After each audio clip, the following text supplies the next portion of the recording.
everyone, this is Nina. And I'm Ngozi, and welcome back to our channel. So today we're going to be talking about ways we can change the narrative about Africa as a whole.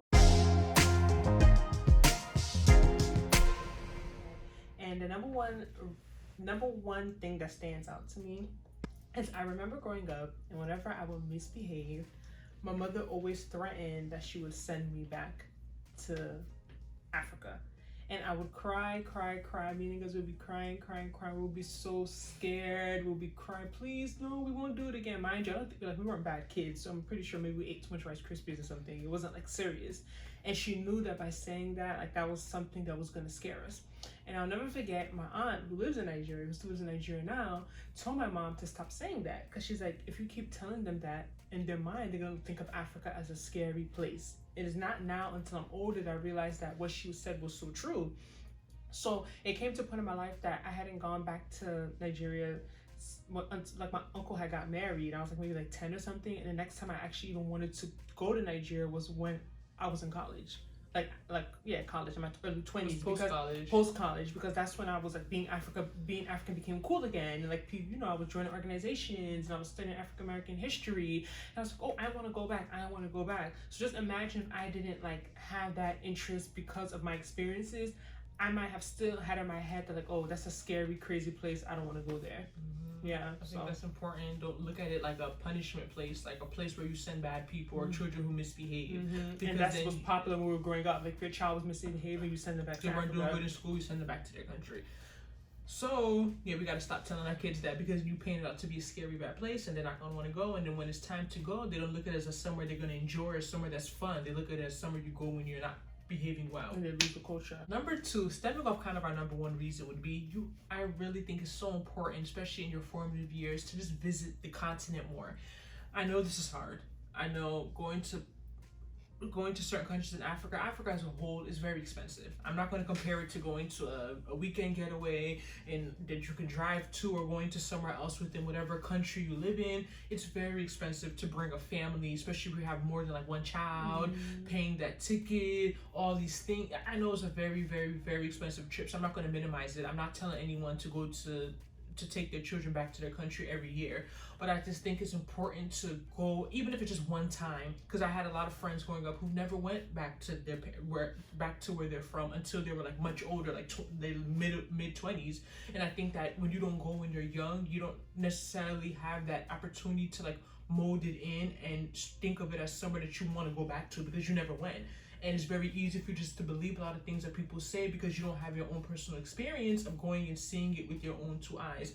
So I think that is also very important to just try. I know it's hard. I know it's not easy. It's very expensive, but just try and just go, even if it's just one time when your children are young, so that they at least can have a reference and have something that they can always look back to as a memory of going to Africa. And even if it's not the country that you're from, I know this is hard too, because this is kind of going into our third reason, is visiting the continent more. I think a lot of times we're conditioned, if we have the opportunity, a lot of Black people, or even a lot of Black people who are born in Africa, they don't want to go to Africa for vacation if it's not their own country where they were born and where they're from. They don't look at Africa like a tourist destination. They don't look at Africa as somewhere they can go and enjoy themselves and be safe, which isn't true, because you see a lot of non-Black people going to a lot of countries, paying $10,000, $15,000 just for safaris, and they know that there's a lot of things to do there. There's a lot of things that you can do, but a lot of people just feel as if, what am I going to Africa for? A lot of Black people especially feel as if, what am I going to Africa for? I'd rather go to London, I'd rather go to Germany, I'd rather go to Jamaica, I'd rather go to another country, because we haven't really been conditioned to look at Africa like a tourist destination. At least Black, I can speak for myself as Black people. It's also expensive. And of course the cost makes safaris are crazy expensive, so you have to have money to be going on those type of trips. So I think it kind of ties into the next thing I was going to say, is that even when you take your kids or you travel to Africa when you're younger, I think it's very important for parents to still make sure your kids have fun. You just don't take them. I remember so many times I was younger, me and guys would be so bored. My mother would have a line, you can't cross this line, you can't do this, you can't do that. And I'd just be like, why am I here? Don't take your kids there and then they just sit in the house and stare at the wall. Do stuff. Go to amusement parks, you know what I mean? Go out, do things, so that way when they come back, they can tell their friends, oh, I went to this in my country in Africa. Oh, they have that in Africa? Yeah, they have that in Africa. You know what I mean? These are things that like these are teachable moments. Like it allows these kids to understand, okay, Africa isn't this place they always show on. It's not only this place they show on TV with starving children and the flies going over their heads and lions and tigers. You know what I mean? There's more to that. They have malls, they have stores, they have beaches, they have amusement parks. So I think it's also very important that not just to take them, but like do stuff. Yeah, I think that's definitely important. But I think one of the most important things is really just eradicating the whole like image of poverty from Africa. Not even just the image, the actual poverty that exists. Because let's be real, the reason why we're having this conversation, changing narrative for Africa, a lot of people grew up seeing Africa be portrayed as a very poor place. You have the flies going over a child's face and dirt all over their body, the big stomachs from, what is it, kwashiorkor or ascites or whatever it is, and you have that image in your head because of the poverty that was so displayed in the media. And let's be real, I know poverty's everywhere. I'm not going to make it seem as if it's only in Africa. But if you've been there yourself, you know that it's not 100% a lie. There's a lot of people suffering. There is a lot of poverty. So we want people to look at Africa differently. Foundationally, we need to help eliminate poverty. There's always going to be poor people, no matter how much you do. But I give an example of just landing in the airport in Nigeria this past Christmas, and the amount of people once I entered the airport just begging me for money, I just feel like it was ridiculous. Like, why are people begging me for money? I can't imagine you landing in JFK airport and people are begging you for money at the airport. Like, that's weird. And it's like we've normalized this so much because in that culture, like, begging is almost like it's nothing. Like, it's second nature. People are so used to begging you. Even people who don't really need to be begging you. Like, they're just so used to, give me this, give me that. Can I get this? Can I get that? But if let's say a non-African person comes to an airport and they see someone doing that, it's going to be weird to them. Like, why is this little boy or little girl or grown man or grown woman begging me for money right when I've stepped outside the airport? Like, that's weird. That's not normal.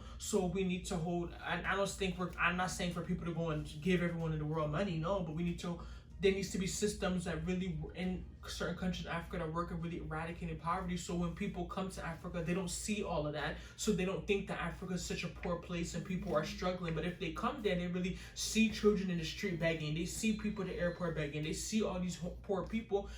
They're going to think that that's what Africa is. It's going to confirm their beliefs. Exactly. It's going to confirm their beliefs. So we can't be in denial. We have to understand that the poverty in Africa is real. Of course, it's been pushed out more than other countries. There's many countries in like Eastern Europe that are just as poor. Like Asia, exactly. It's not South like it's America. Just Africa. There's a lot of countries have a lot of poverty. But of course, because of the history of racism and always making blacks seem as a negative thing, and they've really pushed that poverty in Africa thing to OD. Like, so, I know people that will say like, oh, like they were told when they come, like even international students or people be like, oh, do you like climb on trees? Like, I always hear those stories and I laugh, and I always think that someone can't tell you that. You know what I mean? Just because, I don't know, maybe my background is different because I actually, my parents are from another country. So when I hear people saying stories like, oh, you climb on trees, or oh, you have perfume, you know what that is, or you do this, or you do that. Like, even like my brother's giving this example, like when he came back from going to school in Nigeria for like a year, and his teacher was looking at him like, oh, aren't you supposed to be in ESL? And little things like that. Like, people just make assumptions about you when you're from a different,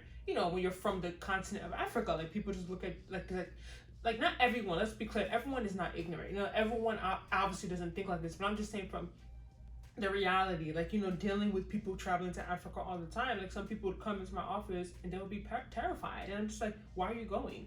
Like, they'll be like, I'm so scared. You think I'll be all right? You think I'll be okay, right? And I'm just like, huh? Like, why are you asking me this? If you're that scared to going somewhere, and these are people going like on $15,000 safaris. Like, it's not like they're going to sit in some village, or going nothing. To, like, these are people that are gonna go like on high-end trips. But you have, like, it's just crazy. Like, and you can't. Oh my God! Like, really blame them because, like, this, like, it's just what they hear, what they see. They hear about kidnapping. They hear about death. They hear about disease. I'm just like, why would you pay for $15,000 safari? Not including a flight. To be scared of where you're going. That's and think about this lady. If she goes to respect whatever country she bought that ticket for, and she doesn't get kidnapped, she doesn't see anyone begging for her for money. Mm-hmm. She doesn't have those bad experiences. Her narrative of Africa has changed. Right. She thinks of it differently now. But when you go and think that based on what you have been exposed to, and then you go and you really see it, just confirms it. It makes you feel as if, okay, this is real. Like, this is what's really happening. So that's what I'm saying. It's very important.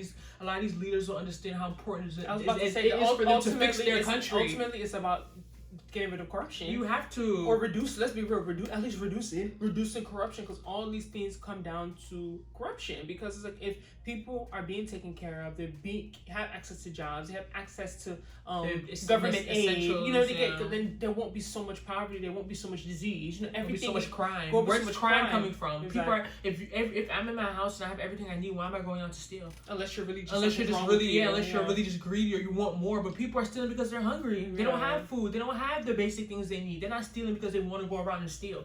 For the most part, people are naturally just thieves. Yeah, but the average person stealing in a lot of these countries because of poverty.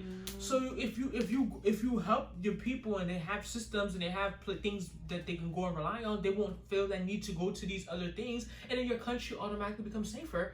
And then people want to travel to it more. So it's like a big circle. Like, you can't just fix one thing. You get money for people traveling to your country. They're paying for visas. They're paying, you know what I mean? In return, how much money did they make? They made like billions when they calculated how much they made from Ghana made 2019 year of the return. Didn't that help their country?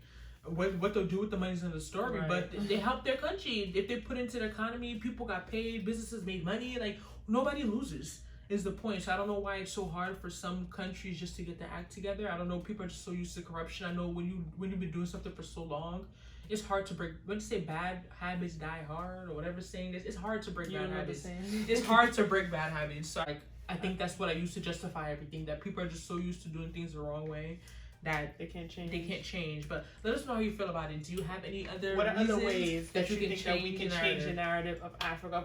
Another one we missed probably too, of course, it comes down to education, like, you know, in schools, but like we can't really sit around waiting for them to teach that stuff. I feel like a lot of things we just take into our own hands, like reading more, educating but they need to add more stuff to curriculum in terms of Africa. But is that gonna really happen? I think it will happen in next week, because our generation, we're gonna have to fight for that. And also too, like, just to clarify, like what we talk about a lot is that we just say Africa a lot generally just because it's simpler and we don't want to keep referring to only certain countries. But at the same time, it's like even if you see a Feed the Children commercial on TV, and that's Ethiopia. Ethiopia, right? Like, don't look at it like, oh, Feed the Children is all in Africa. That's a country in Africa that's going through famine. Because you'll see the Feed the Children in Romania, but when you go think of that, that's London as well. No, but it's the same Europe. So why when people see one thing in one African country, they just make it the whole Africa? But you see, it doesn't. I don't feel like people are so quick to like categorize continents the way they categorize Africa. Basically, there we look at UK as this small as its own country, Germany as its country, Paris as France as its own country, exactly. But when it comes to Africa, Africa just one country, and what one country does is everyone wants to look at it as the whole continent. No, that's not. You know, let every country speak for themselves. Of course, Africa is a continent, but when it comes to stuff like that, we have to be fair. But let us know how you feel about this topic. How can we change the narrative of Africa? And we'll see you in our next video. Bye. Don't forget to like, subscribe, and share. Bye.